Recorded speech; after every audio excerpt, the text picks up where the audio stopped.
So I voted. It's funny because I was thinking, I wonder if he's going to tell me he voted early today. I did. Oh, I always vote early. I Mhm. 100% vote early. I mean, I also go do my grocery shopping at 8:30 in the morning on Sundays. I don't like crowds, and I'm very big on not going to. I will never go out to eat on a Friday night or a Saturday night anywhere, Mm. unless I can, unless it's one of the few places that still takes reservations, and even then, often not, because I'm like, it's just going to be super crowded and annoying. So yeah, no, I vote early every time, but especially in the presidential general election, because we're at the point now, which I guess this is a good thing in a way, but like even voting early, even voting like in the middle of the day on a weekday, not close to the day, it still takes a while. Like I didn't, it wasn't that fast. I'm Mm. sure it's way faster than it'll be on the day, but Mm. Mm. um, but here's the problem: the ads are still happening, and I'm still seeing the lawn signs. I'm just like, I'm done. I did it. None of you cannot influence me anymore. Stop it. I realize this is the one sort of dystopian future thing I'm really looking forward to is when we get hyper specific in our targeting of ads, Mm. like Minority Report style, where it's just like, oh, Tony, you like this thing. In general, I'm actually kind of excited for that because the thing that bugs me worst about ads are when I'm like, I don't, this has nothing to do with me. I don't fucking care. Mm. Um, but especially this, because then they'll be like, according to our records, you already voted, so we're gonna leave you alone with that shit, and we're gonna use AR to blank out the signs. Like, I'm excited for that. So why why haven't have you, or I should ask, have you ever done mail-in voting then or Um, no, I've thought about it, but it's one of those things that I'm like, oh, I should do that, and then by the time I think to do it, it's already too late. And also, it's not that big a deal to just go down the road. I don't remember. I don't got no job, so it's not like I'm taking time off work or nothing. Mm. I just go do it. But the ballot's really weird this year. Um, so here's the ballot in the Iowa City ballot in its entirety. Okay. It's not going to take as long as you think. That's how weird it is. Um, so president, Mhm. there's like 8 options, Mhm. including Easily. several parties I've never heard of. Like there's the National Socialist Party. There's also like the Socialism and Love Party, or I don't, Cowboys and Aliens Party. Like there's just so many of them. I don't know, but Yeah. there's that one, and then there is our Congressperson one, Mhm. Mhm. and then there is a state legislature one, just one, running unopposed. Oh. So I think it may be a replacement. Somebody died or something. I don't know. But there's just one that's like, for this district in the Iowa legislature, here's a dude. He's a Democrat. No, there's no other dudes. Oh, Um. I think that's Jacoby. Okay. He's been in there a long time. All right. And Well, he he often runs continues on to be in there, and nobody gives a shit. yeah, he Uh. often runs unopposed too. And then it's a few positions that are local and county and stuff. Mhm. Only Democrats. Only Democrats. Yeah. Yeah. Not too surprising for this county, but still, I'm just like, all right. Yeah. Um, and then there is the traditional one that we have, and this probably doesn't apply to a lot of other people in different states and things. A bunch of non-party based things that are like soil management panels and stuff like that, and they're all like, you need to vote for up to 4 people, and there's 4 people running. Mhm. Mhm. And so there's a lot of those. Then we have Iowa is a state where you don't, being a judge is not a lifetime position. There's a term, and then it gets voted whether or not you get to stay in office. Mhm. So then there's those, and then there are 3 ballot measures. And I'm going to talk about how I voted on these ballot measures because I find them interesting. And I find it interesting how I didn't know about them. I was Oh, not well enough informed on this. And I found it interesting how I decided what to do. One okay. is a bond measure for water conservation and quality, and I voted for that because I'm into that. That one seemed pretty straightforward, and I know how I feel about it, and I'm willing to pay more taxes to get that. So that's great. The other two were amendments to the state constitution. Now, I will tell you right up front, I don't like amending constitutions unless there's a damn good reason.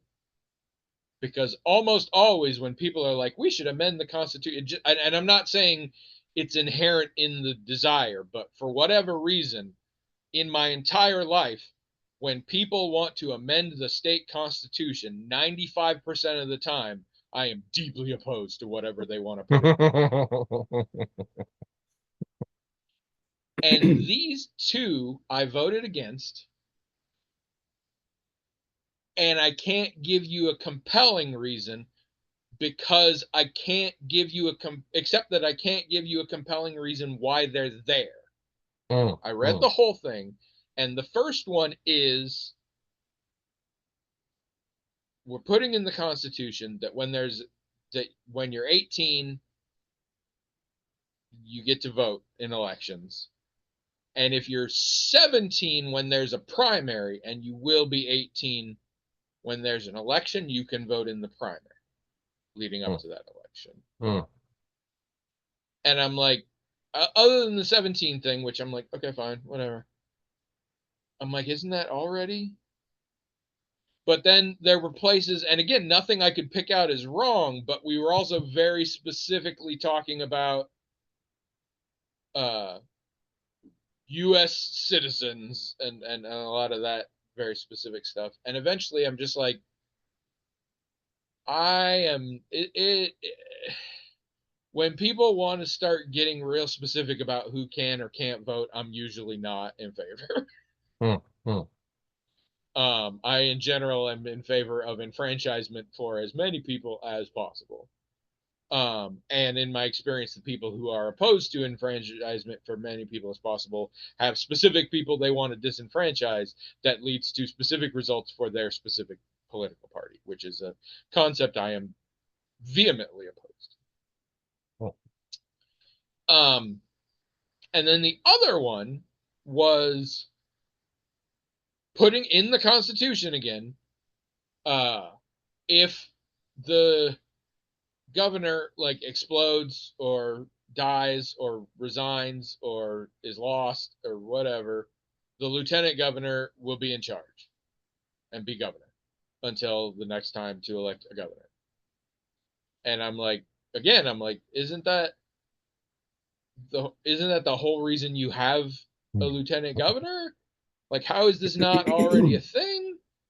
But then I thought about it more and more, and I'm like, in general, I am in favor of turning over people in political offices as often as possible. This is a thing of mine.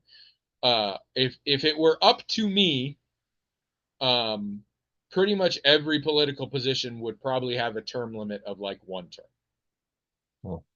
Because I consider a lot of the problems to come from stagnation and from people being in office thinking they know they've got it down. They've got it figured out. And so I am very much into turnover of new blood. And I don't know what the existing version is, but I'm like, hey, if it means we have to have a special election or whatever, I guess I'm in favor of that. So I voted no on both of those, which I found very odd. Or not odd, interesting. Because they were very and don't get me wrong, there are some things I didn't vote for at all. Because I'm just like, I don't understand it. I don't know the ramifications of it. I don't have an opinion on it. So I'm not going to vote.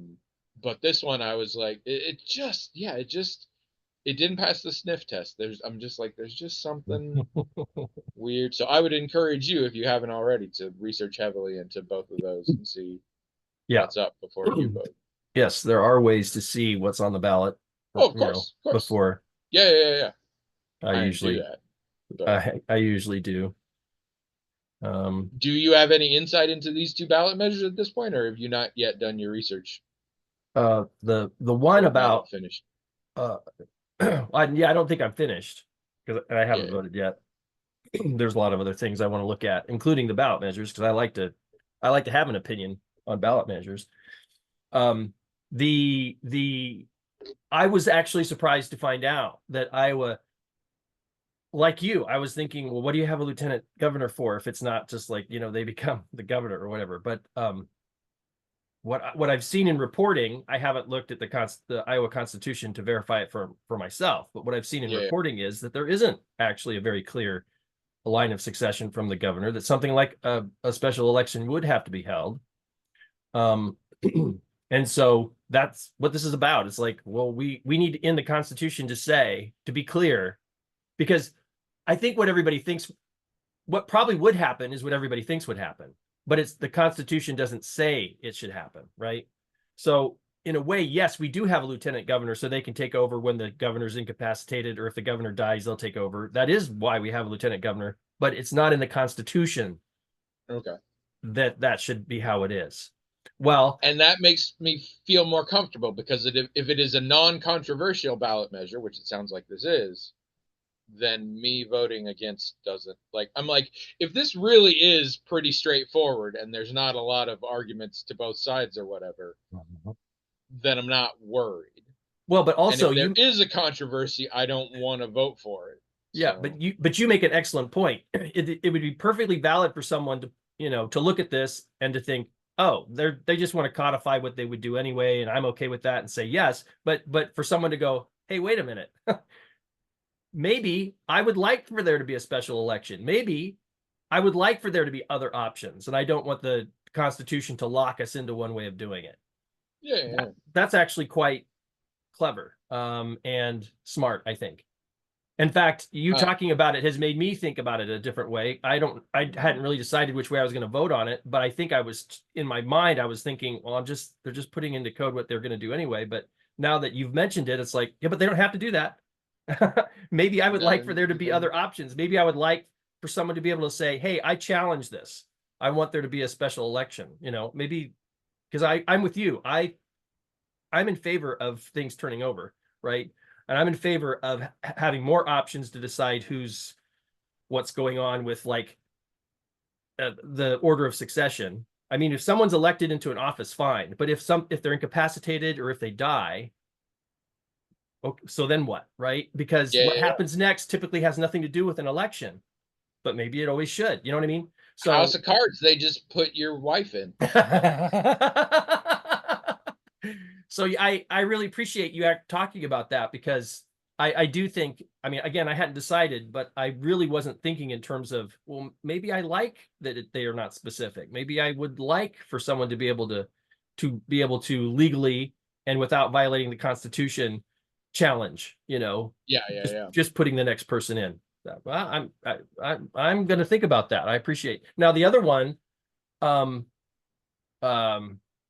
that maybe it's specifically about the 17-year-old thing, in which case I would be okay with it, but I'm also super okay with that not being the case. So again, I don't feel bad. I'm not like, oh man, the poor 17-year-olds don't get to vote in the primary. Yeah, I think that's mostly to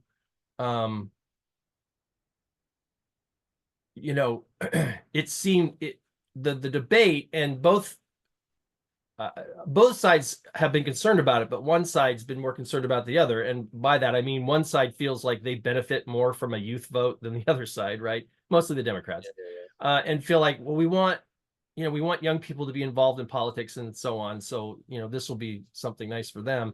I didn't realize the amendment was going to have language about, U.S. citizenship per se. I don't know if that was like a compromise so that the Republicans would be okay with it or something. And it doesn't go into a lot of detail. It just makes very clear in a couple places U.S. citizens, which again, I'm not sure that's not already the rule. It pretty much is, yes. When it comes to enfranchisement, unless it's very blatantly opening it up to a lot of people, then I'm not interested. I want more people. If I think you're saying these people can't vote and it's really because they won't vote our way, or these people can vote and it's really because they'll vote our way, I'm not interested, no matter what party you are. Correct. Yeah. I don't like that system. That's not. I don't like when you design the laws to benefit your party. Right. Right. Right. And that happens a lot nowadays, and I watch out for that. So yeah, I don't mind. People can change laws that happen to benefit a party, but when it is very clearly we did this so our party, gerrymandering being the original and primary example. No, those are all fair.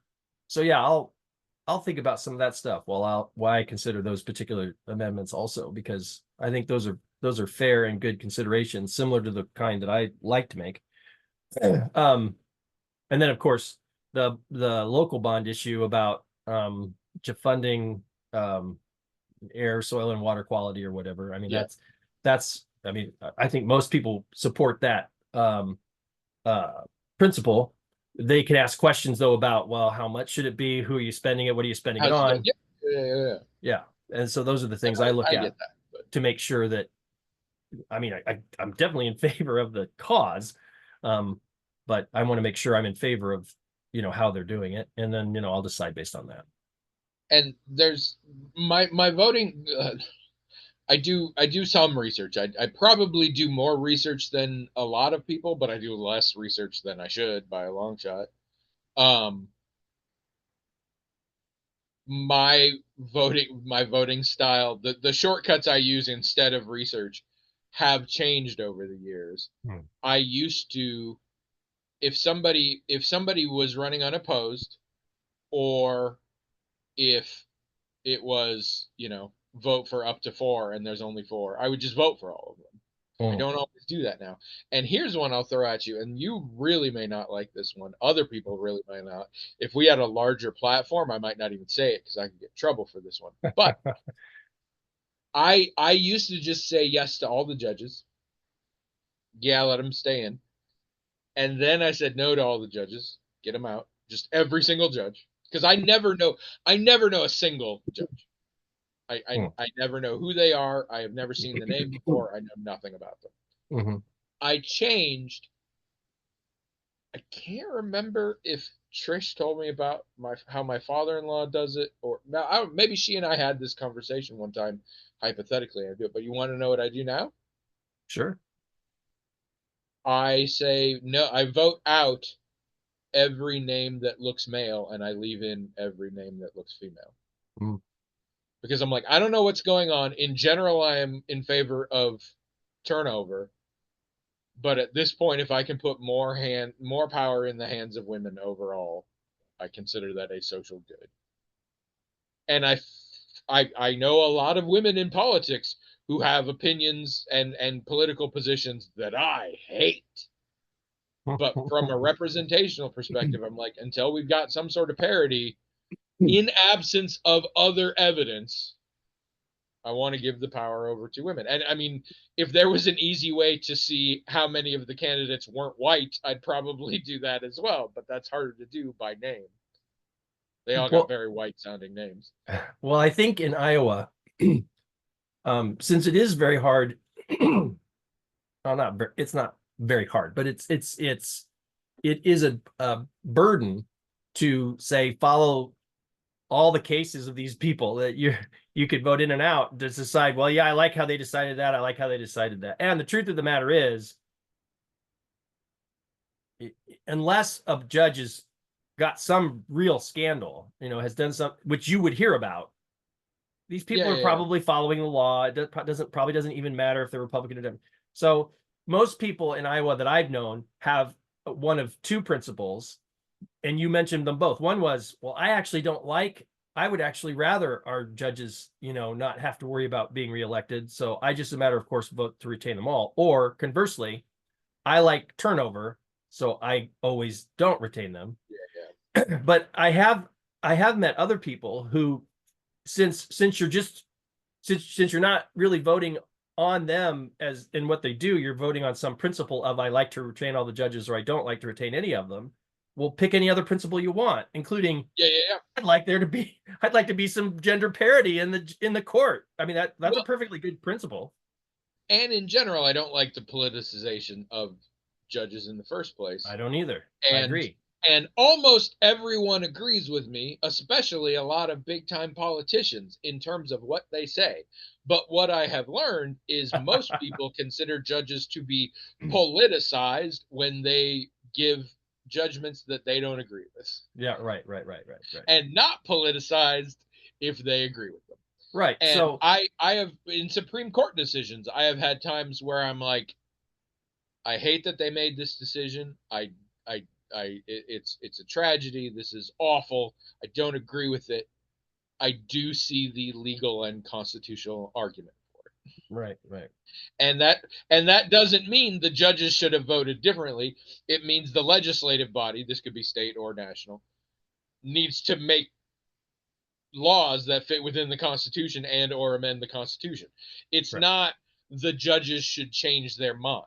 The Right. judges are not there to decide if something should or should not be.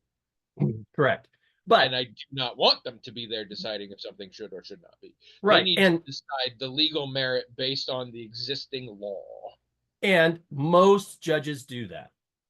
Most of them do that. So and we know that. So statistically, most judges try their best to do that. I think yes. I think it would be very hard. I think it'd be very hard to do. No, I agree. But what I'm saying is from a purely statistical standpoint, for you to say, you can look at a list of judges and say, I'm sure all of these judges, I'm sure that probabilistically, they're all fine.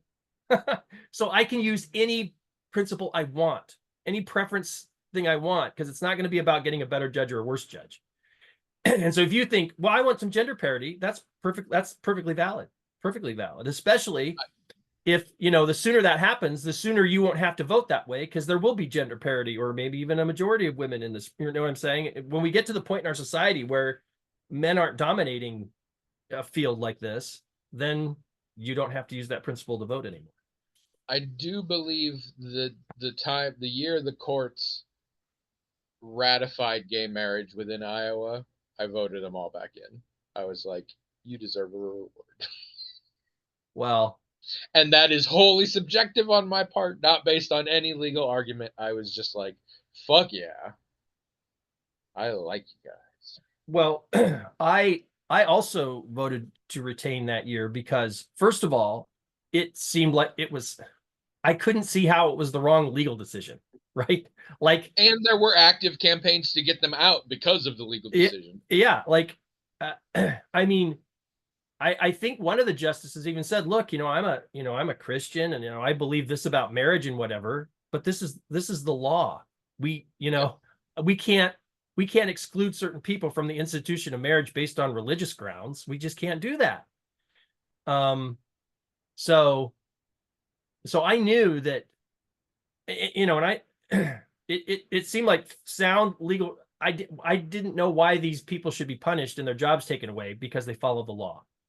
So I said, you know what, I'm going to vote to retain. They're not. I know it won't work because there's just too many people to kick them out, and a lot of them did get kicked out. But yeah, I voted to retain them that year too. Because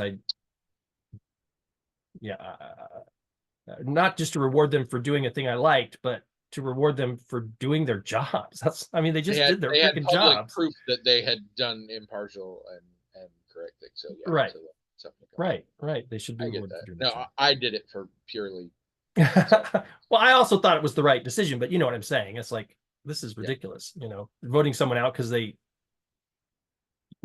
if they'd done something different, not only would it have been something I didn't like personally, but they would not be doing their jobs. They'd be legislating from the bench, which they shouldn't do.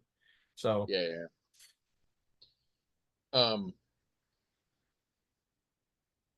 Yeah. Hello, everyone.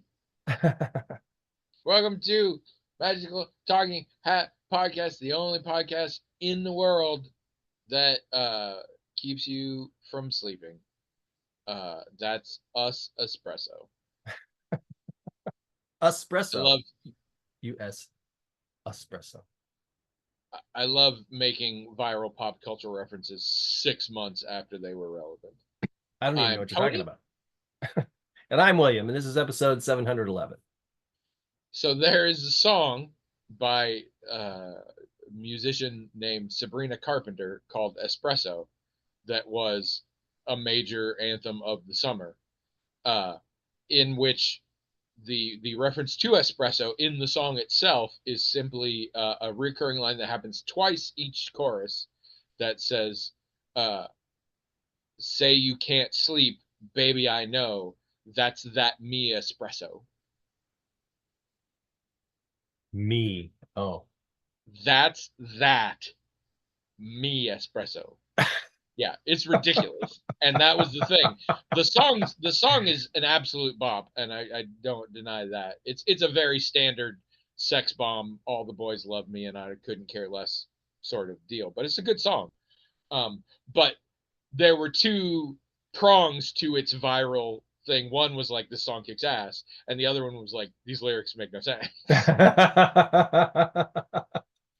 And I caught somebody just the other day talking about something, and he was like, "It's what I like to call that me espresso." And also, it's been passing through my musical viewpoint recently. I've been listening to it a bit, and so it's just in my head. So Okay. yeah, it's a ridiculous song, but it's a fun song. I like it. It's good. Um, but its popularity. Well, I'll put it to you this way. She performed it on SNL like 5 months ago. So Oh, that's how wow. with it I am. Well, I don't even know anything about it, so. That's I mean, yeah, you don't know shit. I know No. shit 6 months later. So Okay. I'm the hip one of this duo, without and that is the saddest thing of all. Yeah. True.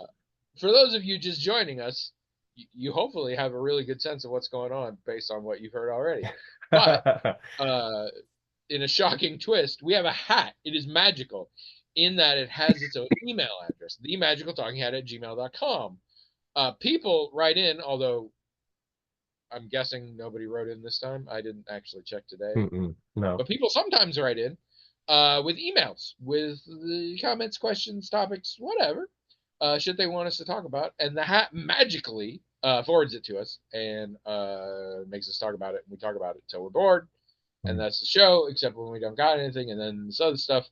And damn, we're way behind because I was on vacation and you weren't even there for the last time. I am confident you have not watched or listened to the episode. No, I It's haven't. fine. It is not good. It's only about a half hour. Trish and I are both very tired and like already thinking that was literally the last full day of our trip. And so we were just like, whatever. Like our brains are already like, what do we got to pack? When do we have to leave? Like, so there's very little. And then a couple of topics I very specifically didn't talk about because I wanted to tell you about them and I knew you weren't going to listen. So I waited on those. So it's a nothing burger of an episode, unless you want to see and hear from the producer, which doesn't happen very often, and then that's fun, and see what the top, well, see a little bit what the top level of our rental property is. Oh, right. So that was nice. I already talked about Polyphia, right? The musical group. Yes. Okay. I am diving deeper into them, and actually, I'm really having fun. I am discovering a lot of new musicians in the sense that I'm into a musician and they do a collaboration with a different one, and then I'm into that one, and Yeah. and it's coming around full circle recently because Baby Metal got me to a group called Bring Me the Horizon. And just last night, I discovered that they did a collaboration with Aurora, who is somebody I'm already way into. But Polyphia does a lot of collabs, and so I'm discovering people like Steve Vai, who is really funny. We watched that, and Trisha's like, "Who is that guy?" And she looks him up, and he's an amazing guitarist who's been around for decades and been members of all sorts of bands and just session musicians with a bunch of real amazing people, and is just a guitar genius, but never heard of him, but thanks to Polyphia I have. Sophia Black, who's sort of a hip hop artist, did some stuff with Polyphia that I'm discovering. So I'm having a lot of fun learning about new groups when I learn about new groups.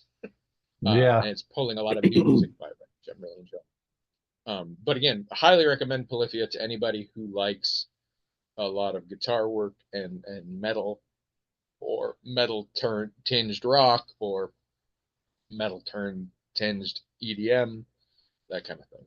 That's a good thing that social media has brought about is that, like, it used to be, if you were going to break into a whole other, you know, scene, you'd have to find a radio station that plays that, and then, you know, maybe you could hear from a whole bunch of other people, and then if it's a local scene, you could go hear someone and maybe they'd have another band with them or people with them. But thanks to social media, if you hear about a band, you know, you'll have all kinds of ways to learn about other people they work with or listen to, all kinds of ways, right? Like the channels they subscribe to, whatever it is.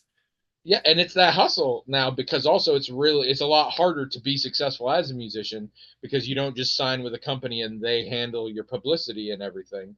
Right. Streaming services for music do not pay nearly as well, and so you used to have one income stream, and now you basically have two income streams. The one that's still there is live shows. It's the only way to go.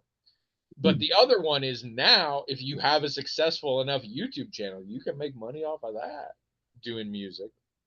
But so I think this collaboration thing is extra important now, because that's how you get out there. And it's working. It's working on me, at least, because I'm discovering a lot. I mean, literally just two members of Polyphia were in a Baby Metal video, and I was so impressed with their guitar playing that I looked up the names to look up the band to then get into it. And other ones where it's just like, oh, you watch this video with this artist you like and somebody else, YouTube on its own is like, you want to see more of them? And I'm like, yes, right. I do. Yeah. And so I've been appreciating that. Yeah, and it's good because I like music, obviously, and I'm not interested in following popular music. Right. But I don't want to just listen to the stuff I listen to forever and ever and then die. I want new things to be coming in. And this is a good way to do it. I like it. You and Abby should check out Bring Me the Horizon. They are like a hard metal, like mosh pit headbang and shit. And it's real. It's a lot of screaming into Mike's thing, but it's pretty good. I liked it. And they do some cool collaborations. So. They're called what? Bring Me the Horizon. I discovered them through, they did a collab with Baby Metal on a song called Kingslayer, and I got confused because Kingslayer sounds way more like a band name, and Bring Me the Horizon sounds way more like a song name, but it's actually the opposite. Okay. But yeah, y'all should check them out. But yeah, Polyphia, I was telling my brother-in-law is an old school metal fan, like the hair metal days. But I thought he would be interested. And seriously, their guitar work is crazy. It's crazy. But Steve Vai, I'm looking more into him too, because he's his old 6-string, and he's one of those guys who plays a 6-string electric guitar and never lets go of that whammy bar. And I love those guys who it's like such a subtle adjustment, as opposed to the ones where just like on the big chord they're like, where. No, he's one of those, like his back two fingers are just always holding it, and he's adjusting it as he's strumming, and it makes such cool sounds, and it's really good. In particular, Polyphia has a song called Ego Death that is a collab with Steve Vai. I would highly recommend people check that out if you want. They're very disparate in their styles, especially they've been around for a few years, but I feel like that's a really good exemplar of their stuff, and it's just a kick-ass song, and it's all instrumental, and a pretty cool video. Most of their videos are just like, look at us playing guitar, but I actually kind of enjoy that because they're really good at looking like they're in the groove. like that they're in the flow state. And I always like that when I see a musician that like is playing in such a way that you think they aren't even aware they're being watched and they're just Yeah, right. into it. I love that Yeah. vibe. And maybe it's a performative, but if it's convincing, I don't care. And they always seem to really look like they are into their performing, and I really like it. Cool. But yeah, Ego Death is a song I would recommend people checking out if you want to look into Polyphia or Steve Vai, I suppose. I like that our podcast has reached the point where you take notes. I appreciate it. Yeah, because I will forget. Yeah. It used to be easier for me maybe to remember, but now I've got so much crap going on that I can't remember stuff. And you are very old. Well, yeah, I And wasn't don't very lie. good. I wasn't. Don't lie, you didn't really remember before either. No, I had a terrible memory before, but I didn't have as much stuff interrupting. Like I could after the podcast, I could like if I could, Immediately, yeah. yeah, if I could remember to the end of the podcast, which you're right, I didn't often, but if I could, but now I don't. I know there's no point. I'm not going to remember if I don't write it down. Yeah. So how's your however much time it's been what you get up to? Well, we went to Pumpkin Patch this past weekend. Not the one we usually go to. We went to a different one. Why for? Well, because the kids. Why for you disloyal to your traditional pumpkin patch? The kids who live pretty much as close to this one as they do to this one. So it's like, well, can we go to this one instead? And we, of course, we didn't mind. So it's like, yeah, sure. And we've never been to that one.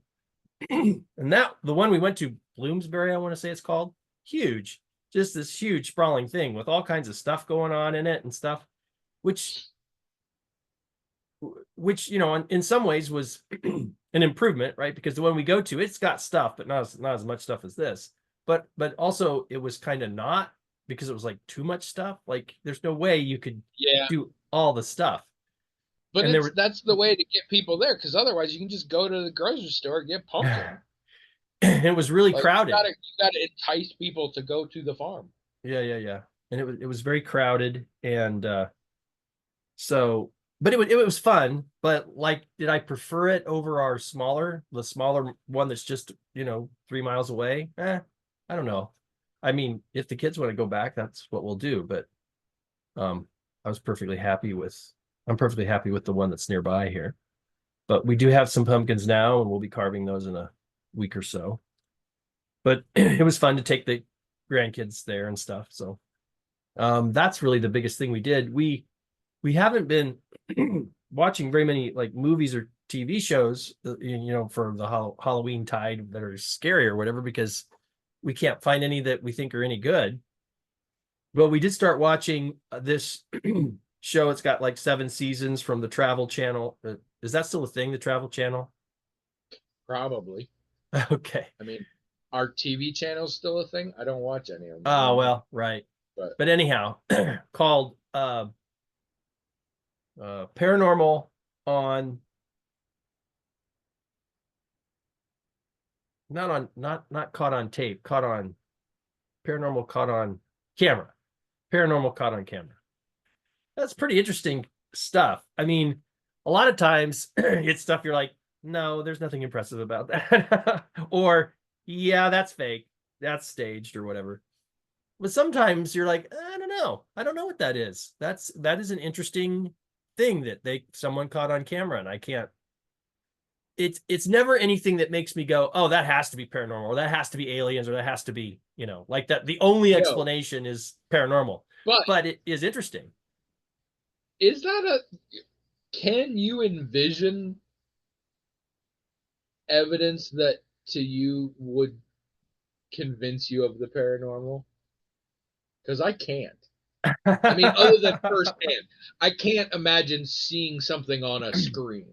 Yeah. That would convince me, which is why my favorite joke in every paranormal movie is they're like, look at that. There's no way you could fake that. And I'm like, yes, you could. And I know you could, because this is a movie, and you did. And you just did. Therefore, you could. Well, but also, like, I don't know. Maybe some people either haven't seen very many magic acts or haven't had them explained to them, because when a magic act is explained to you, it's almost always the most underwhelming thing, right? It's like, what? That's it? I was so freaking impressed by that, and that's all. And if you have enough experiences like that, you're like, just because I don't know doesn't mean it's not Well, some really stupid, easy thing, and you just know? the absolute amazing, mind-boggling, wild stuff that I have seen that has been explicitly fake, Yeah, that like yeah. nobody was pretending. I'm like, so if you can do that, you can definitely do. You can have a door move on its own. Yeah, right, right, Like right, the fuck. right. Well, And and but I'm also one of those that if I'm like I can't explain it, that does not automatically mean therefore there's fucking ghosts. right, right, right. You can get a door to open and make it do so in a way where when a person rushes over and investigates it, they can't find any obvious way that Yeah, happened. yeah. You could do it that way too. I mean, people think, well, I don't see a string, or it's like, yeah, there's ways. It, yeah, because I've seen it happen. I've seen it done by There, like you said, by people who weren't trying to trick anybody. They were just trying to yes. impress people with how they could make things happen, and you can't explain it. Well, and also there's ways a door could move on its own that aren't set up by anybody that Mm-hmm, just happen mm-hmm, that mm-hmm. also don't mean there's ghosts. Well, and we've talked Uh, about this before. You know, growing up on a farm like I did in a drafty old farmhouse, you hear sounds all the time that sound like things, but you know it's not that thing. It's just how old houses work. So it we tends to make you skeptical. we talked about this in the podcast last week. So our rental house, the rental cabin, we get there, it's nice, whatever. The first night, I tuck Trish into bed and I go downstairs and I'm messing on the computer. I'm high, which doesn't help the situation. And there's noises, but like specific fucking noises, like knocks on the back door. Yeah. Like, and I'm like, Mhm. what the fuck? And I go and look and I turn on the lights and the sunset, and I'm kind of freaked out. And then the next day, I realize those noises are all the time. And I still don't know what that sound is, but it happened all the time. And Mhm. like once I found out that all these noises happen in the daytime too, just never scared again. The rest of the night, pitch black, late at night. I'm still high. There's weird sounds. I'm like, yeah. But we joke. We're like, yeah, the house has demons, and we're like, what was that? That was a demon. But like initially very scary, and then once the next day happened and the sounds continued in the daylight, I was like, what? Yeah. Well, Was never scared so again. so your question about, well, what kind of thing would I have to see that would make me go, oh, that proves it? Okay, so there are some videos where um the reason they don't impress me is not because what it's captured wasn't impressive for whatever it was, but because I'm pretty sure I know how easy it would be to fake, and I have to believe that the person who shot the video faked it. Now, that means that means my theory for why this video is inauthentic is because I think the person that they're interviewing who says, hey, I'm so and so and I made this video, I'm saying that person's a liar. That doesn't feel very good. I have to be honest with you. I don't like sitting there thinking this is, I mean, it's one thing for someone to tell me a story of an experience they had, and I maybe think that um, I, I believe them, right? This is what you experienced. I believe you experienced it, but I I don't think might you're lying. I just don't think it means right, poltergeists. exactly. That I don't feel uncomfortable just disagreeing with someone's interpretation of an event. But to think the person who's presenting this thing is an outright liar, I don't. That doesn't feel good. I don't like thinking that. But that explanation makes more sense to me than what they're claiming, right? Because Which is why I posit the original question outside of like I come to you with something that I videotaped and I swear up and down, like or a personal friend or whatever, or someone you obviously a trust. first-hand account. Yeah. can you even envision anything that you could see footage of that would make you go, wow, I think ghosts might be real, or wow, I think this is legitimately supernatural. Not just like I don't know how they did that, but like I now am pretty sure that was a supernatural thing. Can you even imagine something like that? Uh-uh. And It's even such a common premise in films where people do dangerous shit because they're like, we could finally prove the existence of ghosts. And I'm like, no, you could not. well, but I'm not saying that because I don't believe they exist. I'm like, there's nothing you could show that would give any consensus to well, people that is real. I take it back. I take it back. There is something, and I'll explain in a second. But even if I was there, like sometimes Abby and I will talk about. This is one of the reasons we love watching this show. It's because, well, what would you do if this happened? Right? What would you do if a chair slid across this floor? And nobody in these scenes who are there watching this happen ever do what I would do. Like they just stare at it, or they run away, or like I would immediately like go right to that thing and look at it and like, examine it. I'd look at where it came from. Like that one thing that frustrates me about these things is they have people who comment on the videos, and these are paranormal investigators or whatever, and they talk about doing an investigation, and I never see them investigating anything. I just see them walking into a room. It's basically it's a dare. And in two ways, it's a dare for them to go there, and then they dare whatever entity's there to do something. That's not an investigation. An investigation is when that chair slides over, you immediately go and look that thing over and look where it came from and examine the course it took and start thinking about what could have caused that. And they talk about debunking things. They don't debunk anything. So it makes me so frustrated. But even if a chair went across the room and stopped, and I looked around and I couldn't figure out what the answer is, even then I wouldn't jump right to a conclusion of paranormal. And so the thing I can imagine that would help me believe it, and the reason I wouldn't believe it just based on a chair going across the room, is because it would have to be something repeatable. Right? Yeah. It would have to be something that I could subject to scientific test, right? Where I can put that chair back in its place and it's going to slide over every single time, no matter what, right? And I can measure all kinds of other things, and then I can say, okay, it's moving. It's absolutely moving by itself. I have proven out of several different iterations of this experiment that this is moving on its own, violating every law of physics that we know of. So some other law or some extra dimensional law must be at work. But you can't repeat it. So I have no way I can't replicate this chair sliding over here. So there's always I can always imagine some piece of information that I can't access because I can't repeat it. So then there's always this thing to dismiss it as being paranormal. Yeah. I really like, and this is going to be a really good segue actually. In the first episode of Hill House, and Steve talks about, I don't use the term supernatural. I don't think supernatural is a thing. I use preternatural because it's natural events that we just don't understand yet. Right. Oh, little sidebar here. I hope it's a little sidebar because I really do want to talk about Hill House. Because we rewatched it. Oh, fun. We did too, as you know. Yeah, but you've rewatched it 1,000 times. In Jordan Breeding recently did the Hellraiser movies in one of those things because there's very Halloween, and that was awesome for me because I'm really fascinated by the Hellraiser movies, but I find them really tedious and boring and can't manage to watch them all. Right.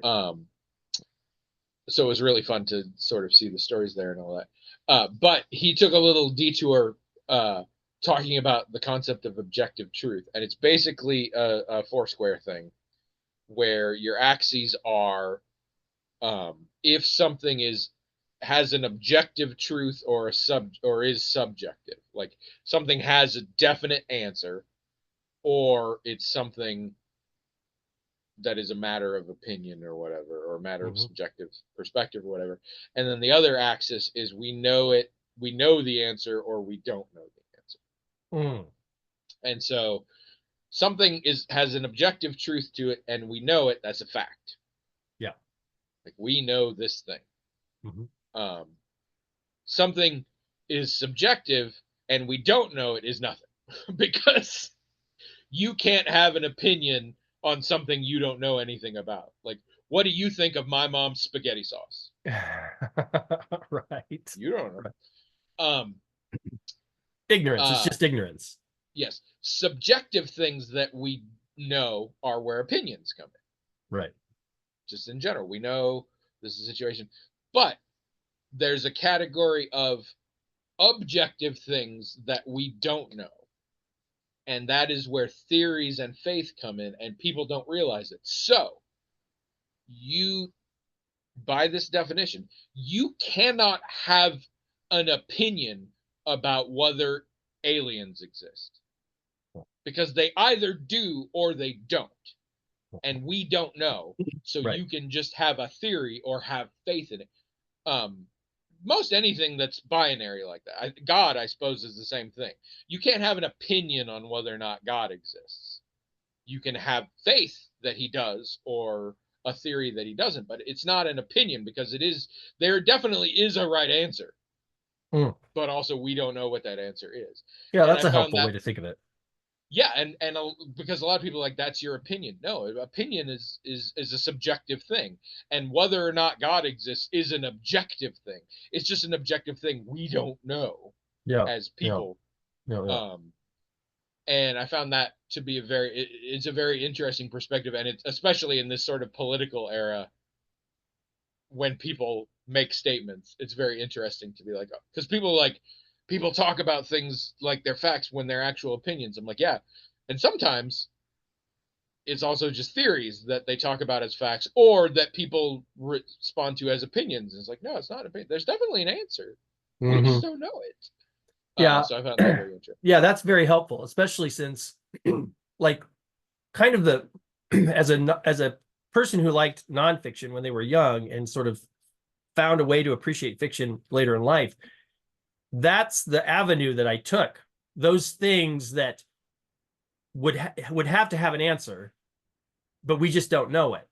Yeah, yeah, yeah. So those stories about that, like cryptids and all that, stories about that stuff, And ghosts, ghosts. yeah, it's like, oh, that's not fiction or nonfiction, right? Yeah.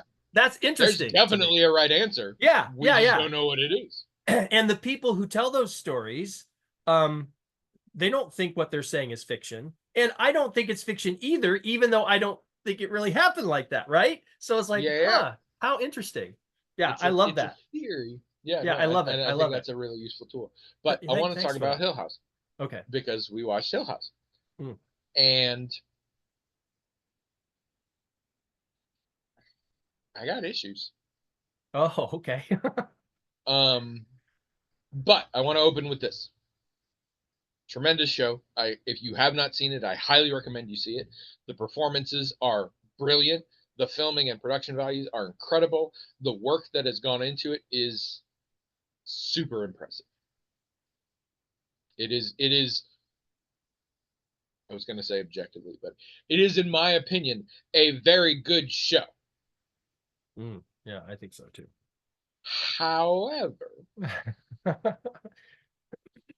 on a second viewing or any repeated viewing, assuming it's not been so long that you don't remember anything about it, like in a viewing where you basically remember how the story goes and you know what the answers are to the mysteries and all that kind of thing, Mm. it is fun to notice things and foreshadowing and subtleties. And of course, in this one, ghosts in the background, statues moving and shit. That's all cool. But when the tension and mystery is gone, I notice other things Mm. that I do not like as well. Oh, okay. And I'm interested to know. um, some of it is some character arcs don't entirely work for me, and some characters the show, the language of cinema wants us to change our level of sympathy, where I don't believe that what has happened actually warrants that. Some people are shitty and then suddenly we like them, and I'm like, but they're still kind of shitty. Yeah, yeah. Which is a problem I have in general. But here's the big one. Okay, there's a small one too. I don't love this one, but Mike Flanagan's amazing. But why is it always about addiction? Wow. Yeah. I get it. Everything is about your alcoholism. And this is true of pretty much everything he's made. Yeah. And in the moment when it's exciting and what's happening, that's cool. But then on repeat viewing, you're like, oh, it's just always about fucking addiction, drug addiction. In Mm-hmm. metaphorically, literally, whatever. And I get that that is a very useful thing, but at a certain point, it becomes, I've seen this from you already. Um, and so that's a little bit annoying, but whatever. Um, but the big one is this. It's uh, uh, for simplicity's sake, it qualifies as elevated horror because there's some very metaphoric things going on here, and there is a very common metaphor in a lot of elevated horror and modern horror and symbolic horror and things where supernatural occurrences, hauntings, possessions are metaphors for mental health issues. Hmm. And I am super fine with that. And I think it is an extremely useful narrative device. And Hill House is definitely doing that to a degree. However, it also has a lot of genuine, legitimate mental health issues in it. And it doesn't work in both ways. You can't have actual mental health issues in the same story and with the same character who have other mental health issues that are like, oh, that was actually ghosts. You can't have it at the same time. I'm like, is this a metaphor? Or is this not a metaphor? And Hill House seems to be trying to have its cake and eat it too. And that makes the whole vibe disruptive to me. Sure, sure. Yeah, Because sometimes I'm like, oh, this person really has some psychological issues. And then other times I'm like, oh, this person is really haunted by an evil house and it has caused them to have these problems that other people interpret as psychological issues. But aren't. They're ghost problems. Right, And right. I'm like, one or the other, awesome. Yeah. But blending them, Yeah, yeah, yeah. and it makes character sympathy so much worse, because like there's a lot of stuff where people are like, you're crazy, and by the end of this they're like, I'm sorry, you were actually haunted. But then there's other things where they're like, you're crazy, and it turns out they were crazy, like. And then there's like it feels very much like trying to do two things that are not compatible with each other. Yeah. And I found that very frustrating. Interesting. And sort of disingenuous to certain degrees, because these characters are really fleshed out. I have feelings about all of these characters, and on repeated viewings I have even more feelings about these characters. Yeah. Which again, to the show's credit. But it's really hard to process those feelings when some of the stuff is psychological, some of the stuff is just personality based, and some of the stuff is because ghosts are in your brain. Like all of those things at once is just too messy, and it makes me feel very weird about bits of it. Such that it'll probably be quite a while before I rewatch it. For those reasons, because I don't know how much I would get out of it. And to be honest, I don't rewatch anything. This is a rare circumstance that I rewatched Hill House. It was Trish's idea. And it's I don't know. I haven't rewatched. I'm not rewatching Bly Manor. I haven't rewatched Midnight Mass, and I haven't rewatched The House of Usher, and I'm not going to watch Midnight Club. But I do feel like Flanagan is evolving, and I think in some ways his messaging, his writing is maybe more polished in the later ones. Maybe. I don't know because I haven't rewatched them, but I imagine I will at some point. Especially Usher. I really liked Usher. Midnight Mass is very conflicting to me on personal levels. Like I think it's very good, but I didn't necessarily like it all the time. Um, but it's also much shorter, so I may rewatch that at some point. I don't know. We'll have to see. Um, I have so many movies to talk about because we watch so many movies, but we're out of time. Hmm. And due to scheduling reasons, you and I are recording another one in like 3 days. So I'll probably just talk about them then. Sure. Did I talk about Kevin Can Fuck Himself? Mm-hmm. All right. We are not quite, we are almost done with season 1 of that show. I think I recommend it. It's it's unique. It's a very unusual show, and I like that. And even when I didn't like it, it's sort of compelling in some ways. It's interesting. That's where we are right now in our TV shows. We're just about finished with season 1 of Kevin Can Fuck Himself, and we are one episode away from the end of season 3 of Hacks. And then I think Hacks is my show. Like we each have a show we pick, and I think the next one I'm picking is Agatha All Along because it should be just about done. So I'm there Cool. for that. Unrelated. Have you seen the trailer for Love Hurts? Uh-uh. Um, Check it out. It's coming out in February. I might actually go to the theater to watch it. I am so excited. I don't know anything about it. What is it? I didn't either. Oh. Um, it's well, for starters, and this is the thing that gets me immediately. It's the lead in it is Ke Huy Quan, Mm. who I am in love with, and I'm so happy he's getting a renaissance to his career right now, and absolutely believed he deserved the Oscar for Everything Everywhere All at Once, and that was great and all that.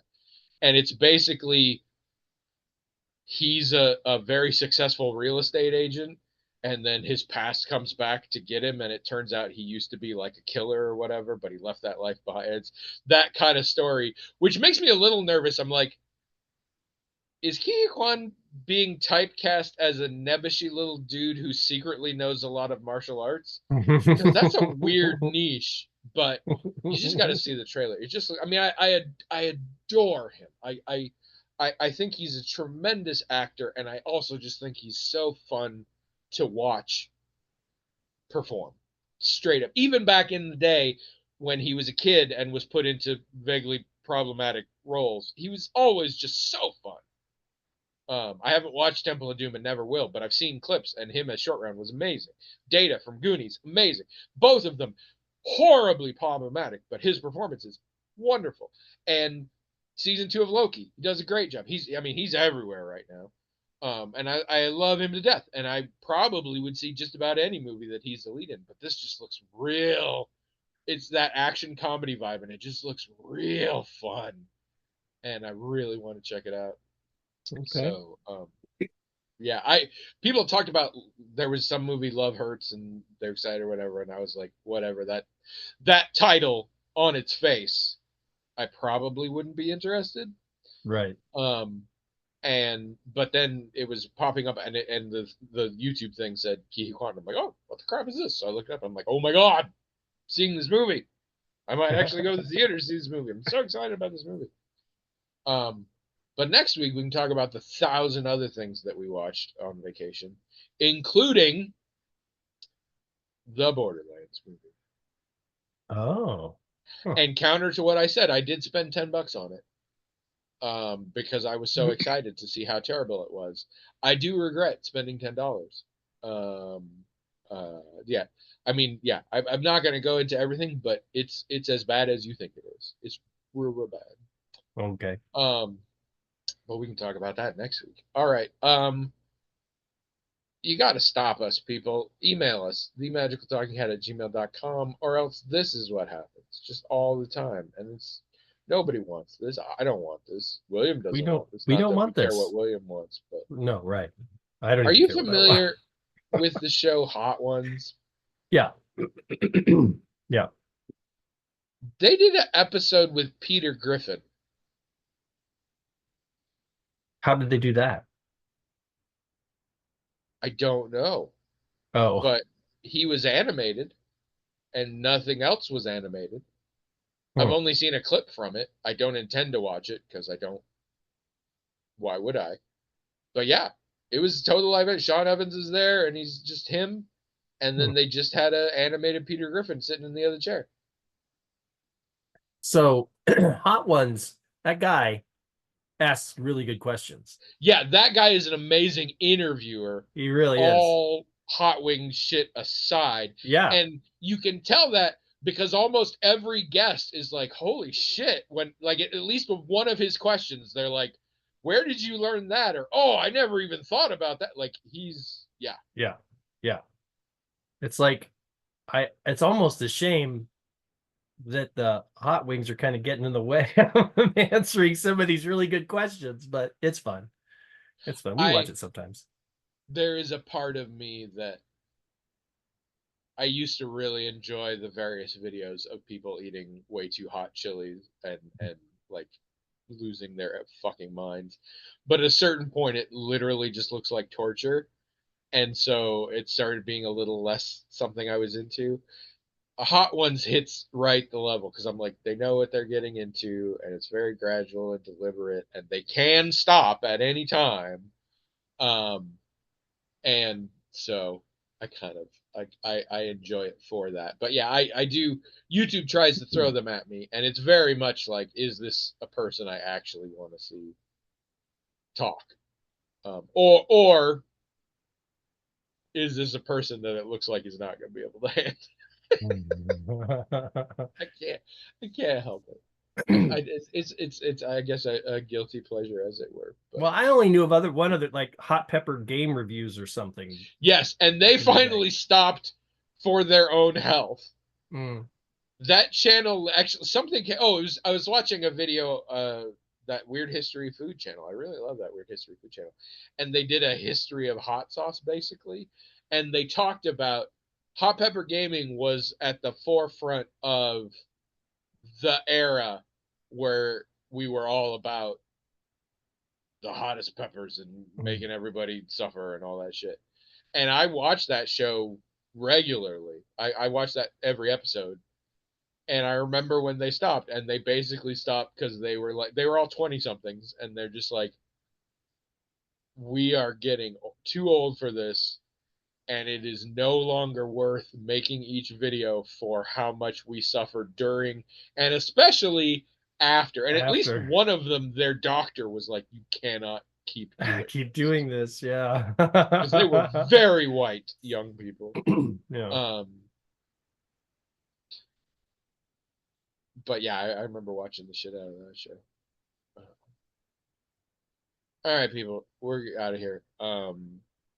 So if you can't sleep tonight, you can just rewatch this video for more, us espresso. God, is that going to be the episode title? That seems terrible. You said the Slurpee episode or something. You said I did say before we started because it's 7-Eleven, the Slurpee episode, but that seems a little too brutal. We'll see.